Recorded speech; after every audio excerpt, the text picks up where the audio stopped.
40వ అధ్యాయం దయచేసి 29 వాక్యం. యెషయా గ్రంథం 40వ అధ్యాయం 29.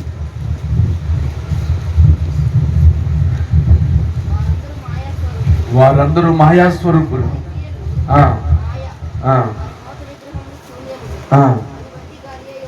40వ అధ్యాయం అమ్మాయి 40వ అధ్యాయము 29వ వాక్యం అని చెప్పాను. సొమ్మసిలిన వారికి బలమిచ్చువాడు ఆయనే, శక్తిహీనులకు బలాభివృద్ధిని కలుగు చేయవాడు ఆయనే. బాలురు సొమ్మసిలుదురు, అలయుదురు, యవనులు తప్పక త్రుటిల్లుదురు. యెహోవా కొరకు ఎదురు చూసువారు నూతన బలమును పొందెదరు. ఆమేన్. ఈరోజు సొమ్మసిల్లిపోయావా? నీ ఆత్మీయ జీవితంలో సొమ్మసిల్లిపోయావా? శక్తిహీనుడు అయిపోయావా? శక్తిహీనురాలు అయిపోయావా?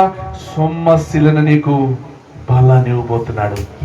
శక్తిహీనులైన నీకు శక్తిని ఇవ్వబోతున్నాడు. బలాభివృద్ధిని కలుగు చేయబోతున్నాడు. ఎస్, నా దేవుడు ఈ రోజున ఈ వర్తమానం ద్వారా తన పిల్లలకు బలాన్ని అనుగ్రహించబోతున్నాడు. ఎక్కడో సొమ్మసిల్లిపోయావు, ఎక్కడో శక్తిహీనుడు అయిపోయావు. అయితే ఇప్పుడు నా దేవుని కొరకు ఎదురు చూడు. ఆయన నీకు నూతన బలాన్ని ఇవ్వబోతున్నాడు, నూతన శక్తిని ఇవ్వబోతున్నాడు, నూతన ఉత్తేజాన్ని ఇవ్వబోతున్నాడు, నూతన ఉల్లాసాన్ని ఇవ్వబోతున్నాడు. యెహోవా కొరకు ఎదురు చూస్తువారు నూతన బలమును పొందురు. వారు పక్షిరాజు వలె రెక్కలు చాపి అయ్యా వారు పైకి ఎగురుదురు, అలయక పరుగెత్తుదురా. ఇప్పుడు మన ఆత్మీయ జీవితం ఏంటి తెలుసా? పరుగెత్తవలసిన వారమై ఉన్నాం.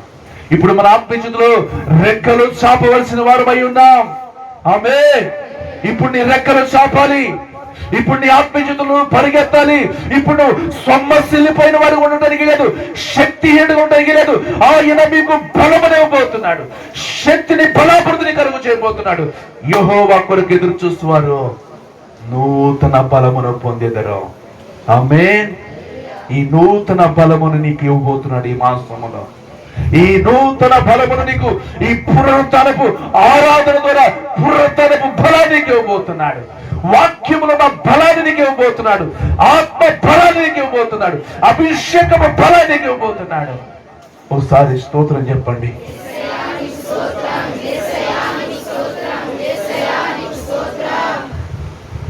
బలము ఆయనది.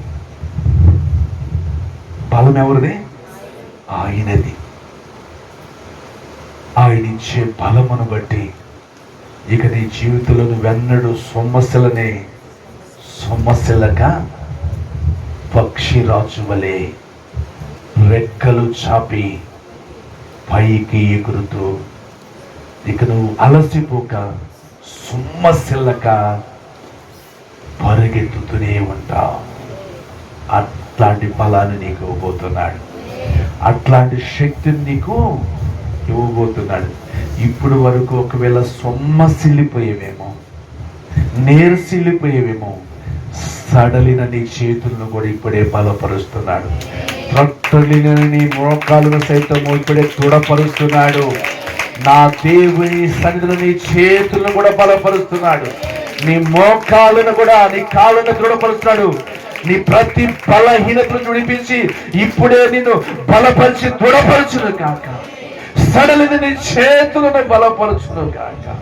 తొట్టిలిన నీ మోకాలను దృఢపరచును గాక. ఆమేన్. నేను చేతులు ఎత్తలేకపోతున్నానయ్యా అంటున్నావా? ఆయన నీ చేతులని బలపరచబోతున్నాడు. ఈ చేతులతో ఏం పని చేసుకోలేకపోతున్నాను అనుకున్నావా? నీ చేతుల్ని బలపరచబోతున్నాడు. అయ్యా నేను వంగలేకపోతున్నాను, నేను లేవలేకపోతున్నాను, నడవలేకపోతున్నాను, నడువులు పనిచేయటం అంటావా? ఎవరెవరైతే నడుముల బలహీనతలతో వంగలేక లేవలేకున్నారో మీ నడుములను కూడా ఆయన ఇప్పుడు బలపరుస్తున్నాడు. ఎవరైతే మీ కాళ్ళ బలహీనతలతో, మోకాళ్ళ బలహీనతలతో ఉన్నారో మీ మోకాళ్ళను ఇప్పుడు నా ప్రభు స్వస్థపరుస్తా ఉన్నాడు, దృఢపరుస్తా ఉన్నాడు. మీ మోకాళ్ళ బలహీనతలు, మీ కాళ్ళ బలహీనతలు, మీ నడుముల బలహీనతలు విడిచిపోవును గాక. అయ్యా నా గుండె బలహీనత అన్నవా, ఇప్పుడే నా ప్రభు నీ గుండె బలహీనతను కూడా విడిపిస్తా ఉన్నాడు. గుండెను బలపరుస్తున్నాడు. గుండె చెదిరిన వారిని బాగు చేస్తా ఉన్నాడు. వారి గాయములు కడతా ఉన్నాడు. ఈ రోజు నా దేవుడు మిమ్మల్ని బలపరిచి మీ గాయములు కట్టబోతున్నాడు. నా దేవుడు మీ నడుములను బలపరుస్తా ఉన్నాడు. నా దేవుడు మీ కాళ్ళను బలపరుస్తా ఉన్నాడు. నా దేవుడు మీ చేతులను బలపరుస్తా ఉన్నాడు. మీ సర్వ శరీరాలని ఆయన బలపరిచి స్వస్థతను కలుగు చేసి మీకు క్షేమాన్ని కలుగు చేయబోతున్నాడు. మీరు పక్షి రాజు వలె రెక్కలు చాపబోతున్నారు. మీరు సొమ్మసిల్ల కలయిక పరిగెత్తబోతున్నారు. ఆమేన్. వీటిని మీరు స్వతంత్రించుకుందురుగాక. బైబిల్ గ్రంథంలో మాట చూడండి. తిమోతికి రాసిన మొదటి పత్రిక 2వ పత్రిక 2వ అధ్యాయం మొదటి మాట, నా కుమారుడా క్రీస్తు యేసునందున్న కృప చేత బలవంతుడవు కమ్ము. కృప అనేది ఏంటి తెలుసా?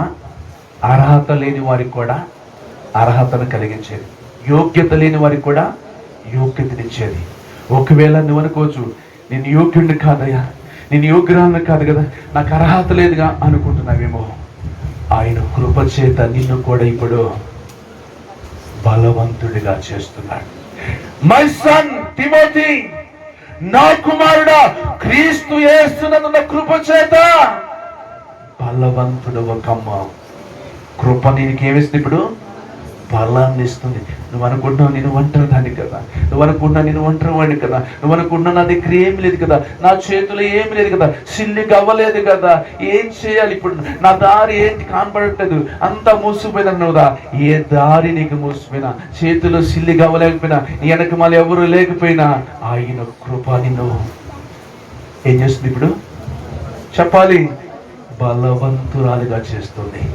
చేతులకు సిల్లిగా అవ్వలేదు అనుకున్నావు, నేను ఒంటరిదాన్ని అనుకున్నావు, నేను ఒంటరి వాడిని అనుకున్నావు. ఇప్పుడు నా బలహీనతలో నాకెవరు బలము, నాకెవరు సహాయము, నేను దిక్కులేని పరిస్థితులను ద్వారాలు మూసిపోయి అనుకున్నావు కదా. అందుకే మై సన్, నా కుమారుడా తిమోతి, క్రీస్తు యేసునందే ఉంది కృప.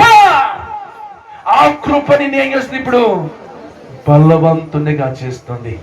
ఆమేన్. ఇప్పుడు వరకు నువ్వు కూడా అనుకుంటున్నావేమో, నా దగ్గర ఏమి లేదు, నా చేతులు ఏమి లేదు, నా మళ్ళీ ఎవరు లేరు, నేను ఒంటరిదాన్ని, పేదదాన్ని, నా ముందున్న పరిస్థితులన్నీ కూడా చాలా అంధకారంగా ఉన్నాయి, ద్వారాలు మూసిపోయినాయి, ఏం చేయాలో అర్థం కావట్లేదు అనుకుంటున్నావా? అర్హత లేని నీకు కూడా కృప ఏం చేస్తుంది? బలవంతునిగా చేస్తుంది.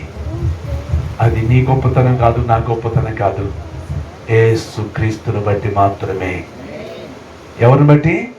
యేసు క్రీస్తుని బట్టి మాత్రమే. అందుకే క్రీస్తు యేసునందున్న కృప చేత బలవంతుడు కమ్ము.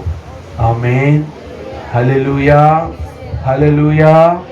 ఈరోజు ఎవరైతే మీ జీవితాల్లో ఏమీ లేని దానిగా, ఎవరు లేని వానిగా, చేతిలో ఏమీ లేదు, అన్నీ పోయి ఒంటరిగా ఉన్నాను, అప్పులు పాలై తిప్పలు పడుతున్నాను, నా పరిస్థితి, నా మార్గాలు మోసుకుపోయినాయి, కలిసి రాని స్థితి, ఏ మాత్రం కూడా నాకు సహాయం లేననుకుంటున్నామేమో. ఈరోజు నా దేవుడు నీకు తన కృపను అనుగ్రహిస్తున్నాడు. మళ్ళా నిన్ను బలవంతుడిగా చేయబోతున్నాడు, మళ్ళా నిన్ను బలమైన దానిగా చేయబోతున్నాడు. అన్నీ కోల్పోయి నిన్ను, సర్వము కోల్పోయి నిన్ను, నీ ప్రాంతంలో నేను మళ్ళా నిన్ను బలవంతురాలుగా చేయబోతున్నాడు. నీ ప్రాంతంలో నేను మళ్ళా బలమైన వ్యక్తిగా చేయబోతున్నాడు. ఎవరు చేసేది? వడ్డీలోలా? ఎవరు మరి చెప్పాలి? యేసయ్య. యేసయ్య నిన్ను బలవంతుడిగా చేయబోతున్నాడు. ఆ ప్రాంతంలోనే బలమైన వ్యక్తిగా చేయబోతున్నాడు. నువ్వు ఉంటున్న ప్రాంతంలో బలమైన దానిగా చేయబోతున్నాడు. సర్వము కోల్పోయేవేమో, అన్నీ కోల్పోయేవేమో, ఆరోగ్యం కూడా కోల్పోయేవేమో, అప్పులు పాలైపోయేవేమో, తిరిగే మార్గం కనబడట్లేదేమో, ఎవరు నీకు సహాయం చేసేవారు లేరేమో. నా దేవుడు తన కృప చేత నీకు సహాయం చేయబోతున్నాడు. నిన్ను మరలా బలవంతుడిగా చేయబోతున్నాడు, నిన్ను మరలా బలవంతురాలుగా చేయబోతున్నాడు. నీకు ఆయన కృపనిస్తున్నాడు. ఆ కృప నిన్ను బలపరుస్తుంది, ఆ కృప నిన్ను బలవంతుడు చేస్తుంది. నిశ్చయముగా మరలాని వాటిలోంచి బయటకు వచ్చేస్తున్నావు. ఆ సమస్య నుంచి బయటకు వచ్చేస్తున్నావు. ఆ అప్పులోంచి బయటకు వచ్చేస్తున్నావు. ఆ శోధన నుంచి బయటకు వచ్చేస్తున్నావు. ఆ శ్రమలోంచి బయటకు వచ్చేస్తున్నావు. నా దేవుడు నిన్ను మరలా నేను ఒక బలవంతులుగా చేస్తున్నాడు, బలమైన వ్యక్తిగా చేస్తున్నాడు. ఒకరికి ఇచ్చిన నీవు ఈ రోజు ఏమీ లేదని ఉన్నావు, ఇప్పుడు మరలా ఇచ్చేదానిగా చేయబోతున్నాడు, ఇచ్చేవాడిగా చేయబోతున్నాడు, పెట్టేదానిగా చేయబోతున్నాడు. నా దేవుడు మరలా నీ నిధులు నింపుతున్నాడు. నా దేవుడిని మరలా బలపరుస్తున్నాడు. నా దేవుడిని బలవంతుడిగా చేయబోతున్నాడు. కృపచేత బలవంతుడు కాబోతున్నావు. కృపచేత బలవంతుడు కాబోతున్నావు. ఎట్నుంచి రాబడలేదా? ఎట్నుంచి ఏం సహాయం లేదా? అయినా పర్వాలేదు, ఇది ఉందంటానికి కూడా లేదా, నా చేతిలో ఇది ఉందంటానికి కూడా లేదా, ఏం పర్వాలేదు. దేవుడు కృప చూపుతున్నాడు, దేవుడు సహాయము చేస్తున్నాడు. దేవుడు తన పిల్లలను బలపరిచి బలవంతులుగా చేయబోతున్నాడు. అసాధ్యమైన కార్యాలను సుసాధ్యం చేయబోతున్నాడు. చూడండి, ఈ నెలలో దేవుడు మీ జీవితంలో అటు కార్యాలు చేయటానికి ఇష్టపడుతున్నాడు. బలహీనతల నుంచి విడిపిస్తున్నాడు, అనారోగ్యం నుంచి విడిపిస్తున్నాడు, శక్తిహీనులకు బలాభివృద్ధిని కలుగు చేస్తాడు, సొమ్మసిలిన వారికి బలమిస్తున్నాడు. పక్షి రాజు వలె రెక్కలు చాపి పైకి ఎగురుచు అలయక సొమ్మసిలక పరిగెత్తే వరకు చేయబోతున్నాడు. అలాగనే ఏమీ లేవు చేతుల్లో, ఏం చేయాలో అర్థం కావట్లేదు, అన్నీ కోల్పోయి అప్పుల పాలే తిప్పలు పడుతున్నారా? అయితే ఆయన కృప మరలా మిమ్మల్ని నిలబెట్టబోతుంది, మరలా మిమ్మల్ని బలవంతులుగా చేయబోతుంది. మీ ప్రతి అవస్థలు తీర్చబోతున్నాడు. ప్రతి అవస్థతో తన కృపా మహిమలో తీర్చబోతున్నాడు. హల్లెలూయా, హల్లెలూయా. ప్రభునందు ప్రియా దేవుని బిడ్డరా, రెండో మాట చెప్తున్నాను నీకు ఇప్పుడు. రెండో మాట ఏంటి తెలుసా? సమాధానం. ఏంటని? ఈ రోజున చాలా మంది జీవితాల్లో ఏముండట్లేదంటే సమాధానం ఉండట్లేదు. సమాధానం ఉండకపోవడం కారణం ఏంటి తెలుసా నీకు? తెలుసా? సమాధానం ఉండకపోవడం కారణం ప్రేమలు కోల్పోతారు. పగలకు, ప్రతీకారాలకు, కక్షలకు, కారుపణ్యాలకు వెళ్ళిపోతారు. అక్కడి నుంచి జీవితాల్లో ఏముండదండి, ప్రేమను ఎప్పుడైతే కోల్పోతారో కుటుంబాల్లో, జీవితాల్లో ప్రేమను ఎప్పుడైతే కోల్పోతారో, అత్త కోళ్ళ కావచ్చు, భర్త భార్య కావచ్చు, తల్లిదండ్రులు కావచ్చు, సంఘం కావచ్చు, సేవకుడు కావచ్చు, మొట్టమొదటిగా ఉండవలసింది ఏంటంటే ప్రేమ. ఏంటి? ప్రేమ. ఈ ప్రేమ అనేది ఎప్పుడైతే వాళ్ళ జీవితాల్లో, కుటుంబాల్లో, వారి దాంపత్యంలో, వారి సంఘాల్లో పోతుందో అప్పుడే స్టార్ట్ అవుతుంది. ఇక ఏంటది? అసమాధానం. ఏంటది? అసమాధానం. ఇక సమాధానం ఉండదు, ఎటువంటి తెడ్డు అన్నట్టుగా, మాటకు మాట. నీకన్నా నేను తక్కువేం లేదు, నువ్వు పెద్ద ఇదైతే నేను అంతకంటే ఇది. మాటకు మాట, వలగరు మాట. ఒకప్పుడు కుటుంబం జీవితం ప్రశాంతం గడిచేది, సమాధానంగా ఉండేది, సంతోషంగా ఉండేది. ఎప్పుడైతే కలహాలు ప్రారంభమైపోయినాయో, ఎప్పుడైతే అసమాధానం అనేది ఏర్పడి చేస్తుందో, ఇక మనశ్శాంతి ఉండదు, ఇక నెమ్మది ఉండదు, ఇక సమాధానం అనేది ఉండదు. కారణం ఏమిటంటే ప్రేమను కోల్పోయాం. ఏంటి? ఒకరి ఎడల ఉన్న ప్రేమని కోల్పోయాం. ఆ ప్రేమను ఎప్పుడైతే మనం కోల్పోతామో ఆటోమేటిక్గా సంతోషం పోతుంది, ఆటోమేటిక్గా సమాధానం పోతుంది, ఆటోమేటిక్గా దీర్ఘశాంతం పోతుంది, దయ పోతుంది. అన్నీ పోయి ఇక ఏలుబడి చేసేది ఏంటంటే అసమాధానం, కలహం, ప్రగ, ప్రతీకారాలు, కక్షలు. ఇక చూడండి, జీవితాలైనా, కుటుంబాలైనా, దాంపత్యమైనా, సంఘాలైనా, సేవలైనా పాడైపోతాయి, నాశనం అయిపోతాయి. పొసగదు, గిట్టదు, కలవరు. ఈరోజు నా దేవుడు తిరిగి మరలా మన జీవితాలకు సమాధానము కలుగ చేయబోతున్నాడు. మీ జీవితాల్లో సమాధానం కలుగు చేయబోతున్నాడు. మీ కుటుంబాల్లో సమాధానము కలుగు చేయబోతున్నాడు. మీ కోడలలో సమాధానం కలుగు చేయబోతున్నాడు. మీ భర్తలో సమాధానం కలుగు చేయబోతున్నాడు. నీ భార్యలో సమాధానం కలుగు చేయబోతున్నాడు. ఈ సమాధానం చూడాలనుకున్నావా? నీ భార్యలో ఒక మార్పు చూడాలనుకుంటావా? నీ భర్తలో ఒక మార్పు చూడాలనుకుంటావా? నీ ఇంటికి వచ్చిన కోడల్లో ఒక మార్పు చూడకుండావా? నీ అత్తలో ఒక మార్పు చూడకుండావా? ఈ సమాధానము లేక, ఈ నెమ్మది లేక అశాంతితో అలమటిస్తున్నావా? అయితే ఈ రోజు నా దేవుడు ఒక ప్రవచన ప్రవచిస్తున్నాడు. ఏంటి తెలుసా? దేవుడు సమాధానమును కలుగు చేయబోతున్నాడు. ఏం కలుగు చేయబోతున్నాడు? సమాధానం. ఎంతమంది మీ జీవితాల్లో, ఎంతమంది మీ దాంపత్యాలు, ఎంతమంది మీ కుటుంబాల్లో సమాధానం లేకున్నారు? సంఘాల్లో సమాధానం ఉండదు, విశ్వాసంలో సమాధానం ఉండదు, సేవకుల్లో సమాధానం ఉండదు, కుటుంబంలో సమాధానం ఉండదు, భర్తలో భార్యలో సమాధానం ఉండదు, అత్తలో కూరలో సమాధానం ఉండదు. ఒకరికి పోసకగా గిట్టగా, ఒకరంటే ఒకరికి హెచ్చు తగ్గులతో, భేదాభిప్రాయాలతో కుటుంబాలు, జీవితాలు, దాంపత్యాలు, సంఘాలు విచ్ఛిన్నమైపడే కారణం ప్రధానంగా ఏమి లేకపోవడం అని చెప్పాను? ప్రేమ లేకపోవటం. ఏమి లేకపోవడం చెప్పండి? ప్రేమ లేకపోవటం. గలతీలు రాష్ట్రపతి ఆత్మ ఫలమేమనగా ప్రేమ, సంతోషము, సమాధానము, దీర్ఘశాంతము, దయాలత్వము, మంచితనము, విశ్వాసము, సాత్వికము. నోళ్ళు తెచ్చుకొని ఇప్పుడు నాతో ఏకీపించిన వాళ్ళందరూ స్తోత్రం చెప్పండి ఒకసారి.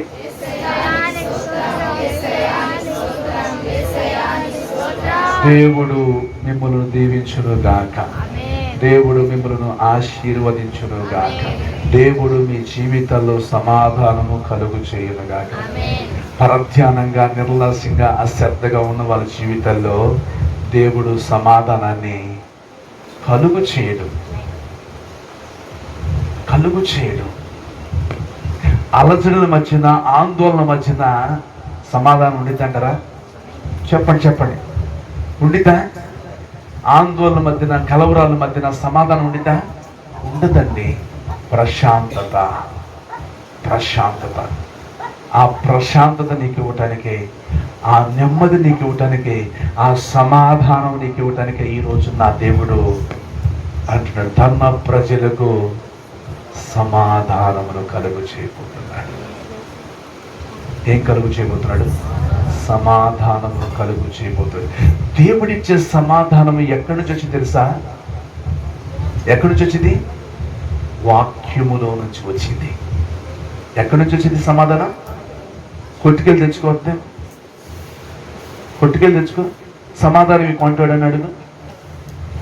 అల్లవడికి తెస్తానమ్మా, బెల్లవడికి తెస్తానమ్మా, టెంకాయ అడిగి తెస్తాను అబ్బాయి. ఏమడిగి తీలేడు? సమాధానం అడిగితే ఇవ్వలేడు. కానీ సమాధానకర్త అయిన దేవుడు నీకు సమాధానం ఇవ్వగలుగుతాడు. సమాధానకర్త అయిన దేవుడు ఆయన సన్నిధిలో, ఆయన వాక్యము ద్వారా నీకు సమాధానమును కలుగు చేస్తాడు. అసలు దేవుడు మనల్ని ఎందుకు పిలుస్తాడు తెలుసా? ఆయన సన్నిధికి సమాధానాన్ని ఇవ్వటానికి. రండి, ఆయన దగ్గర సమాధానం ఉన్నది, ఆయన దగ్గర శాంతి ఉంది, ఆయన దగ్గర నెమ్మది ఉంది. మీ జీవితంలో, మీ కుటుంబంలో శాంతి లేదా, నెమ్మది లేదా, సమాధానం లేదా, ఇప్పుడే ఆయన సన్నిధికి వచ్చిన మీకు ఈ సువార్త ద్వారా ప్రవచన వాకై మీరు సమాధానముతో తిరిగి వెలుదురు కాక.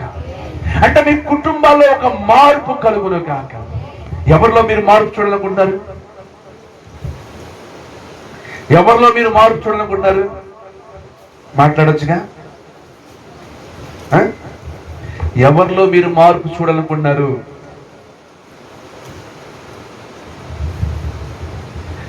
నేను మీలో మార్పు చూడాలనుకుంటున్నాను అనుకోండి, ఎందుకంటే మీరు ఎవరు మాట్లాడట్లేదు కాబట్టి.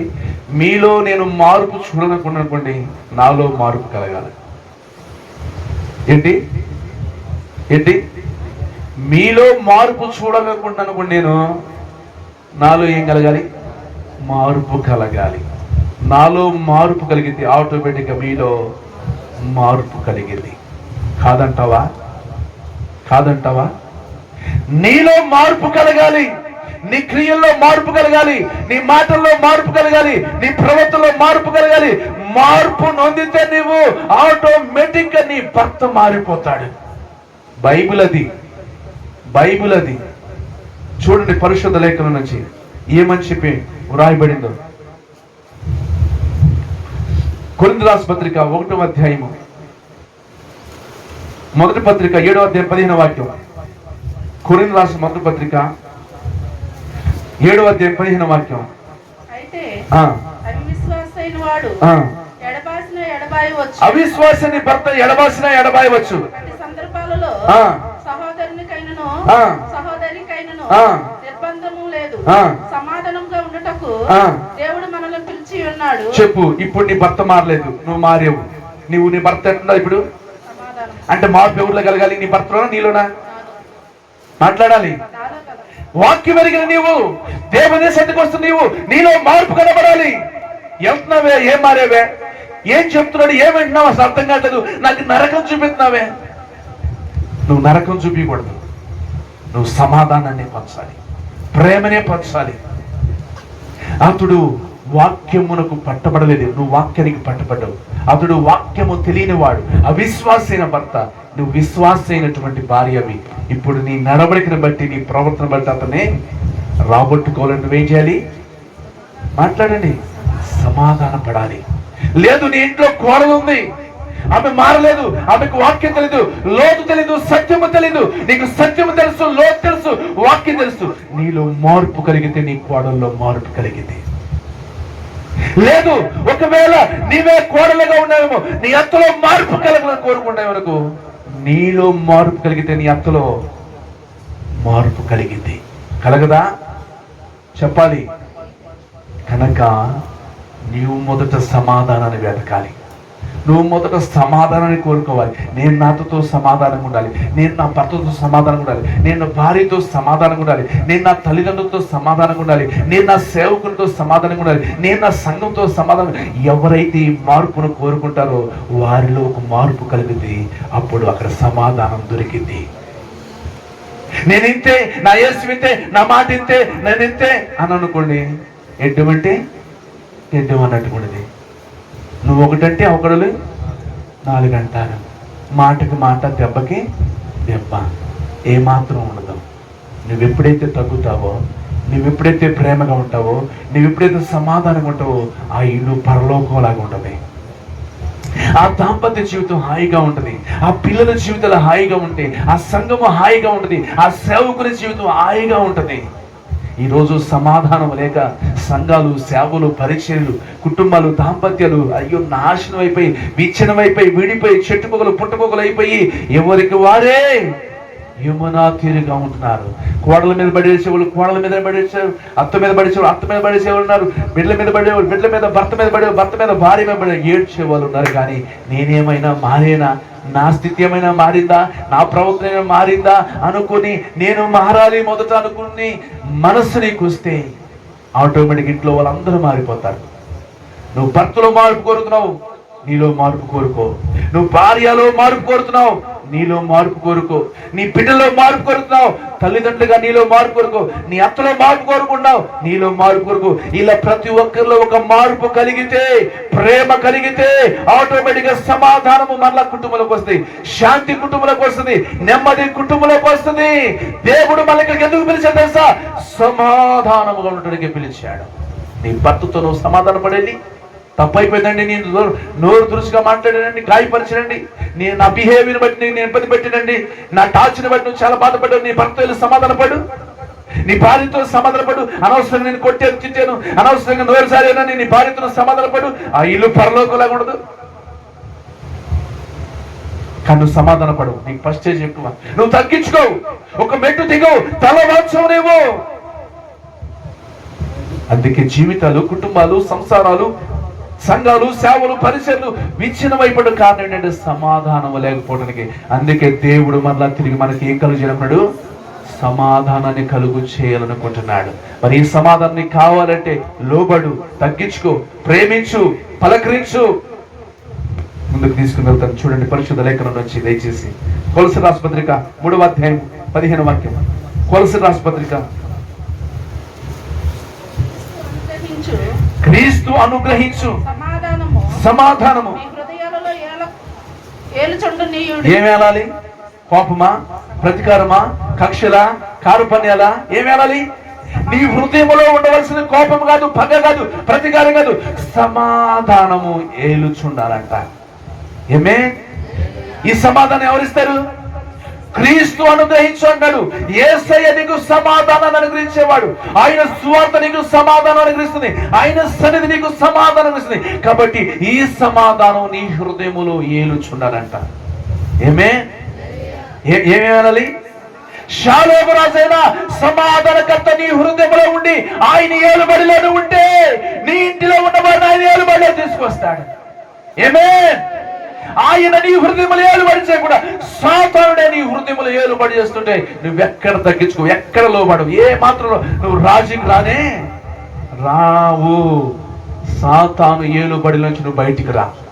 సాతాను నీ హృదయంలో ఉండి ఏలుబడి చేస్తున్నాడు. నీ కుటుంబాన్ని అతలాకుతలు, నీ జీవితాన్ని, నీ సంవత్సరాన్ని నాశనం చేయడానికే వాడు ఏలుబడి చేస్తున్నాడు. ఇప్పుడు వాడిని వెళ్ళగొట్టేస్తాయి. ఇప్పుడు వరకు నీవు వాడికి చోటించి కూర్చున్న నీ హృదయంలో వాళ్ళు ఏలుబడి చేశాడు. ఇప్పుడు యేసు క్రీస్తు ఇచ్చే సమాధానము నీలోనికి వస్తే, నీ కుటుంబంలోనికి వస్తే, నీ హృదయంలోకి వస్తే ఆయన ఏలుబడి చేస్తాడు. ఇక ఆయన ఏలుబడిలోకి వస్తావా? మరి ఆయన ఏలుబడిలోకి రావాలంటే నీలో ఏలుబడి చేసేవాడు ఒకడు ఎవడాడు? పగలు ప్రతికారాలు, కక్షలు, కారపణలు పెట్టి గిట్టకుండా చేసేది ఎవడు? వాడిని బయటికి వెళ్ళగొట్టు, వాడిని పంపించు. సమాధానకర్తైన షాలోము రాజు నీలో ఉండి, నీ కుటుంబంలో ఉండి, నీ బిడ్డల్లో ఉండి, నీ భర్తలో ఉండి, నీ భార్యలో ఉండి ఏలుబడి చేస్తాడు. ఎక్కడ తగ్గాలో అక్కడ నేర్పుతాడు, ఎక్కడ లోబడాలో అక్కడ నేర్పుతాడు, ఎక్కడ నోరు కాల్చుకోవాలో అక్కడ నేర్పుతాడు. సువార్త ద్వారా సమాధానం దొరికిందంటే భర్తను అంటుంది మూసుకొని లోపలికి వెళ్ళంటుందండి. నాకు ఎక్కితే మంచిదని కాదంటుందండి. ఈయన అంటాడు దెయ్యం మొహం అని అంటున్నాడండి. ఈయనేమన్నాడు? దెయ్యం మొహం అని. ఈయన ఒక మాటని, ఆవిడ ఒక మాటని, నాకు ఎక్కితే మంచిదని కాదని. ఏమాత్రం కూడా ఒకరికి సమాధానం లేకపోతుంది. కారణం ఏమిటంటే లోపల ఒకడు ఉన్నాడు, వాడు ఏలుబడి చేస్తున్నాడు, అపవాది. వాడికి చోటివ్వకండి, వాడిని బయటికి పంపండి, వాడిని బయటికి త్రోసివేయండి. సమాధానకర్తైన షాలోము రాజు నీలోనికి వస్తే, నీ హృదయానికి వస్తే ఆయన ఏలుబడి చేస్తాడు. ముందుకు తీసుకెళ్తాం. చదువు 4:1 చదువు. యజమానురాలా, ఎఫెసీయుల రాసిన పత్రిక 4:1.